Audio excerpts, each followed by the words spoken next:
സുഹൃത്തുക്കളെ നമസ്കാരം. Iran Hormuz കടലിടുക്ക് സമ്പൂർണ്ണമായിട്ടും അടച്ചു.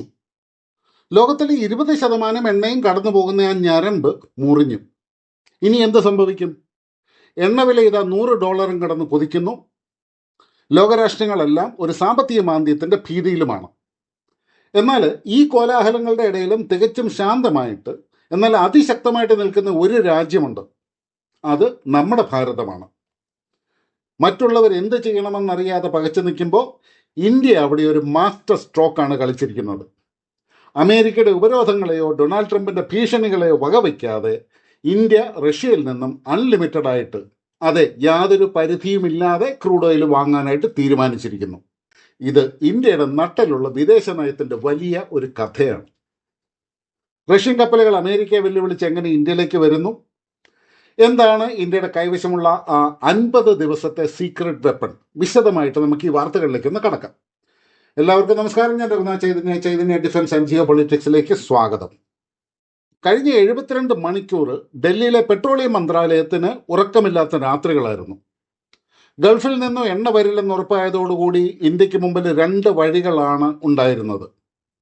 ഒന്ന്, അമേരിക്കയെ പേടിച്ച് എണ്ണക്ഷാമം സഹിക്കുക. 2, ധീരമായ ഒരു തീരുമാനമെടുക്കുക. ഇന്ത്യ തിരഞ്ഞെടുത്തത് രണ്ടാമത്തെ വഴിയാണ്. എക്കണോമിക് ടൈംസ് റിപ്പോർട്ട് ചെയ്തതെന്ന് ശ്രദ്ധിക്കുക. India's oil contingency plan, export curbs, more Russian crude, LPG rationing on table. അതായത് ഇന്ത്യയുടെ അടിയന്തര പദ്ധതി, കയറ്റുമതി നിയന്ത്രണങ്ങൾ, കൂടുതൽ Russian crude oil, LPG rationing എന്നിവ പരിഗണനയിൽ. പെട്രോളിയം മന്ത്രി ഹർദീപ് സിംഗ് പുരിയുടെ നേതൃത്വത്തിൽ നടന്ന ഉന്നതതല യോഗത്തിലെടുത്ത തീരുമാനം വളരെ വ്യക്തമാണ്. റഷ്യയിൽ നിന്നും എത്ര എണ്ണ വേണമെങ്കിലും വാങ്ങാം, അതിന് ഇനി പരിധികളില്ല. ഇറാൻ പ്രതിസന്ധി കാരണം സൗദിയിൽ നിന്നും UAE-യിൽ നിന്നും എണ്ണ വരുന്നത് തടസ്സപ്പെട്ടാൽ ആ വിടവ് നികത്താനായിട്ട് റഷ്യ തയ്യാറാണ്. റഷ്യൻ എണ്ണ കമ്പനികളുമായിട്ട് ഇതിനോടകം തന്നെ നമ്മൾ ധാരണ ഉണ്ടാക്കി കഴിഞ്ഞു. വെനിസ്വേലയിൽ നിന്ന് എണ്ണ വാങ്ങാനുള്ള ചർച്ചകളും പുരോഗമിക്കുന്നുണ്ട്. ഇതുവഴി ഇന്ത്യയുടെ എനർജി സെക്യൂരിറ്റി ഉറപ്പാക്കാനുള്ള യുദ്ധകാല അടിസ്ഥാനത്തിലുള്ള നീക്കമാണ് ഇന്ത്യ നടത്തുന്നത്. ഇവിടെയാണ് ഈ കഥയിലെ ഏറ്റവും ആവേശകരമായ ഭാഗം. പാശ്ചാത്യ രാജ്യങ്ങൾ, പ്രത്യേകിച്ചും അമേരിക്കയെ റഷ്യ എങ്ങനെയാണ് ട്രോൾ ചെയ്യുന്നത് എന്നും കൂടെ നമുക്കൊന്ന് കാണാം. സാധാരണയായിട്ട് ഉപരോധങ്ങളെ ഭയന്ന് റഷ്യൻ എണ്ണക്കപ്പലുകൾ തങ്ങളുടെ ലൊക്കേഷനോ എവിടേക്കാണ് പോകുന്നതെന്നോ, അതായത് ഡെസ്റ്റിനേഷനോ പുറത്തു വിടാറില്ല. ഷാഡോ ഫ്ലീറ്റ് എന്ന് പറയുന്ന, അതായത് നിഴൽ കപ്പലുകൾ എന്ന പേരിലാണ് ഇവ അറിയപ്പെടുന്നത്. ഇവരുടെ റഡാറിൽ ഡെസ്റ്റിനേഷൻ പലപ്പോഴും 4 ഓർഡേഴ്സ് എന്നായിരിക്കും. എന്നാൽ ഇത്തവണ ചരിത്രം മാറി. റഷ്യയിൽ നിന്ന് പുറപ്പെട്ട ഒരു കൂറ്റൻ LNG കപ്പൽ നോർവേയുടെ തീരത്തുകൂടി അറ്റ്ലാന്റിക്കിലൂടെ ജിബ്രാൾട്ടർ കടലിടുക്ക് വഴി സൂയസ് കനാൽ കടന്ന് റെഡ് സീയിലേക്ക് പ്രവേശിച്ചു. യുദ്ധക്കപ്പലുകൾ തിങ്ങി നിറഞ്ഞ ആ കടലിലൂടെ സഞ്ചരിക്കുമ്പോൾ ആ കപ്പൽ തങ്ങളുടെ AIS, അതായത് ഓട്ടോമാറ്റിക് ഐഡന്റിഫിക്കേഷൻ സിസ്റ്റം റഡാറിൽ ലോകം മുഴുവൻ കാണുക എഴുതി വെച്ചു, ഡെസ്റ്റിനേഷൻ ഇന്ത്യ. ഇനി നമുക്ക് ഊർജ്ജ വിദഗ്ധനായ അനസ് അൽ ഹാജി ഇതിനെ കുറിച്ച് പറഞ്ഞത് എന്താണെന്നും കൂടെ ഒന്ന് പരിശോധിക്കാം. ഇതൊരു സാധാരണ യാത്രയല്ല. റഷ്യ പടിഞ്ഞാറൻ രാജ്യങ്ങളെ വെല്ലുവിളിക്കുകയാണ്. ഞങ്ങൾ ഇന്ത്യയിലേക്ക് പോകുന്നു, ധൈര്യമുണ്ടെങ്കിൽ തടയൂ എന്ന പ്രഖ്യാപനമാണ് എന്നാണ് അദ്ദേഹം പറഞ്ഞിരിക്കുന്നത്. ഇത് ഇന്ത്യയും റഷ്യയും തമ്മിലുള്ള ബന്ധത്തിന്റെ ആഴമാണ് കാണിക്കുന്നത്. അപ്പൊ പിന്നെ പലരും ചോദിക്കുന്നുണ്ട്, ട്രംപ് ആണല്ലോ അധികാരത്തിൽ, അപ്പൊ ഇന്ത്യക്ക് പേടിയില്ല എന്ന്. സത്യത്തിൽ 2026 ജനുവരിയിൽ ട്രംപ് ചില ഭീഷണികൾ മുഴക്കിയിരുന്നു എന്നുള്ളത് സത്യമാണ്. എന്നാൽ ഫെബ്രുവരി 20 അമേരിക്കയിൽ നടന്നത് ഒരു വലിയ ട്വിസ്റ്റാണ്. അമേരിക്കൻ സുപ്രീം കോടതി ട്രംപിന്റെ ഏകപക്ഷീയമായ താരിഫ് നടപടികൾ നിയമവിരുദ്ധമാണെന്ന് വിധിച്ചു. ഇതോടെ ട്രംപിന്റെ ഭീഷണിയുടെ മുനയൊടിഞ്ഞു.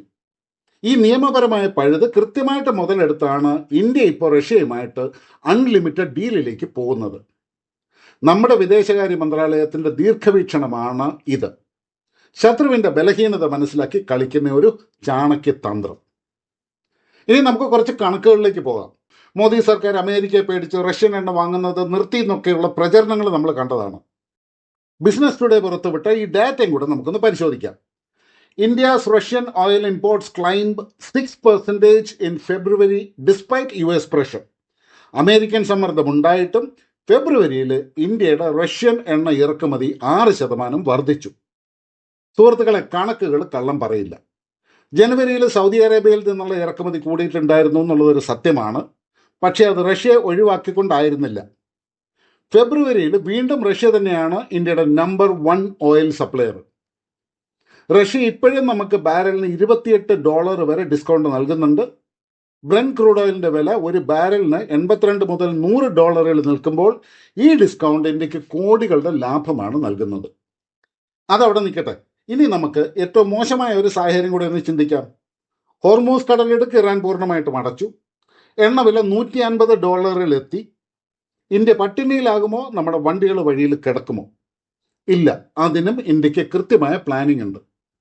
പെട്രോളിയം മന്ത്രാലയം പുറത്തുവിട്ട വിവരങ്ങൾ പ്രകാരം 50 ദിവസത്തെ കരുതൽ ശേഖരം ഇന്ത്യയുടെ കൈവശം 25 ദിവസത്തെ ക്രൂഡ് ഓയിലും 25 ദിവസത്തെ പെട്രോൾ ഡീസൽ സ്റ്റോക്കുമുണ്ട്.